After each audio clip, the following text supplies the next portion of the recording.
All right, Alana, you're up first. Dave, welcome back. Just the opportunity to be able to lock this thing down tonight. A little help from the Angels would be nice. Yeah, it will.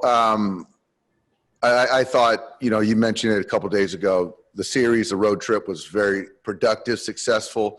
And this is a very good Oakland A's team that we just don't know a whole lot about. We know a little bit about Frankie. Had him in camp a few years ago.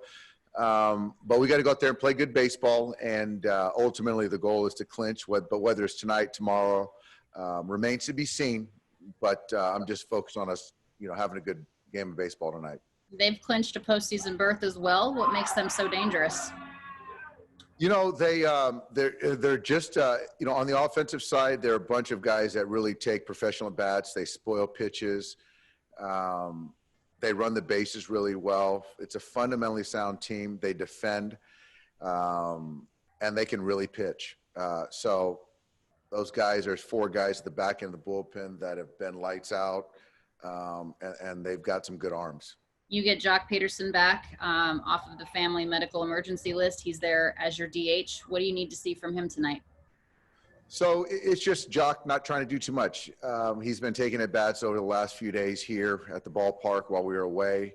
It hasn't been the season that he had expected, we had expected out of him. But for us to get him locked in for the postseason is the most important thing right now. So I just expect him to play against the right-handers. I think we got 4 of them this week, and kind of get them wrapped up for the postseason. What do you like about the fact that you get Justin Turner's legs back as well as his bat? Just really checking the next box of making him a full-time player, getting him to defend. And I don't know how much we're going to extend him as far as on the defensive side today.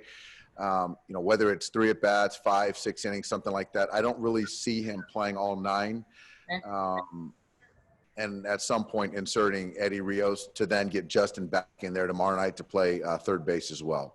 Finally, for me, Dave, you had mentioned that perhaps this final 6 games of the home standard of the regular season, we're going to start seeing a lineup that we can likely see in the postseason. Is that still your plan? Yeah, it is. Things can obviously change, but I think right now, with what Chris Taylor's done this year and what he's done in years past, playing against left and right seems to give us the best chance. And obviously AJ's at bats this year against both have been very good. So, things can always change, but I like, the balance in our lineup.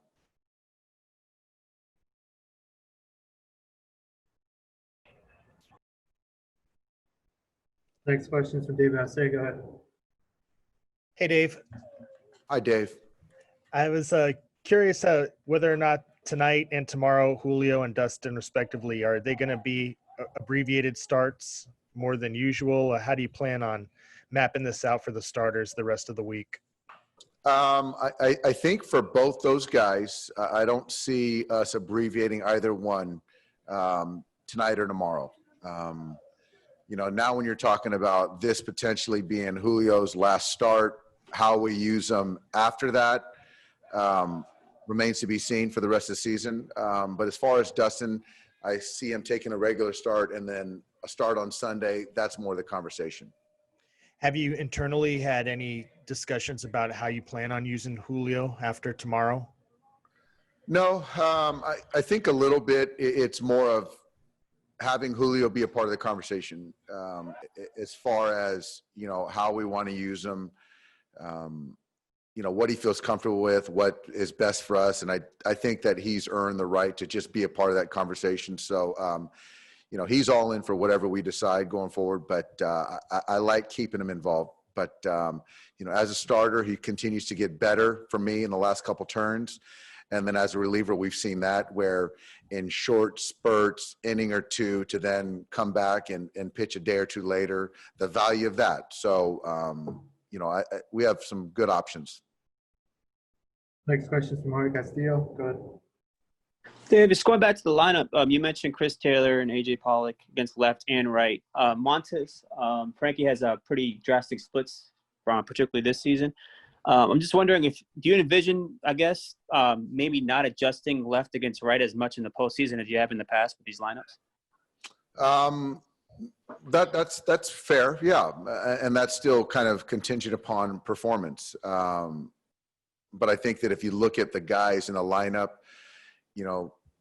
our righties are actually not hitting, or actually no one's really hitting left except a couple guys in the lineup. So it's not a platoon situation. It's just guys kind of doing what they expected themselves. We expected them, but it's not necessarily a very platoon-driven lineup, and that's a credit to the guys by being consistent against both. Okay. And then with Dustin, obviously a guy that throws 99, you expected him to have huge strikeout numbers, but his strikeout numbers aren't through the roof, 6.5 strikeouts per 9 innings. Is that a good thing, bad thing? I guess why isn't it higher for a guy who throws that hard? I think it's more of it's a heavy cutter and sinker ball, so there's a lot of early contact. The variance in velocity with something soft, he really doesn't have a part of his consistent mix. And I think he's gotten better at changing some eye levels against some guys to get swing and miss at the top of the zone. But he's been predominantly a guy that pitches to the bottom of the strike zone versus left and right. And when you do that and you don't really have something to kind of slow the guys down, it's hard to punch guys. So obviously the best thing would be to punch guys, but as long as he can continue to attack the strike zone, he gives a good chance to get some outs. Next question is from Bill Plunkett. Go ahead. Yeah, Dave, respecting Jock's privacy, has his situation resolved itself to the point where you don't have to worry about losing him for another chunk of time going forward? I can't say with 100% certainty. Family first, and Jock knows that. His family understands that. I just know that Jock worked real hard to be here with us to finish out this homestand. And I would expect him to be with us through the wild card series. But then after that, I just don't know, Bill. And going into tonight, you have played exactly one team that currently has a winning record. That's the Padres. What reaction do you have? What should we read into that number, if anything? Yeah,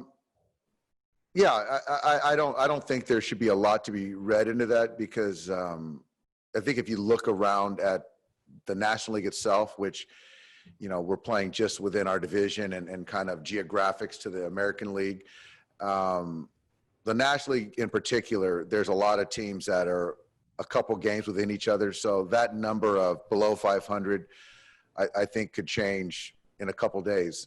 And again, we've always kind of focused on us and how we play. And, regardless of who we played before, I'll still take us against any team going forward in the postseason. We got time for one more. Go ahead, Dave. Hey, Dave, today's a big day in Dodger birthdays. Sweet Lou, your bench coach, and, of course, Tommy Lasorda. Any thoughts or wishes for those guys? Yeah, a happy birthday to all of them. Sweet Lou's one of my favorites. What he does in the community is pretty much unmatched. So happy birthday to Sweet Lou. And Bob, I already gave him grief about his birthday, which he doesn't like any attention. So coaches are on him a little bit. So that's great. And the godfather of the Dodgers, yeah, Tommy Lasorda.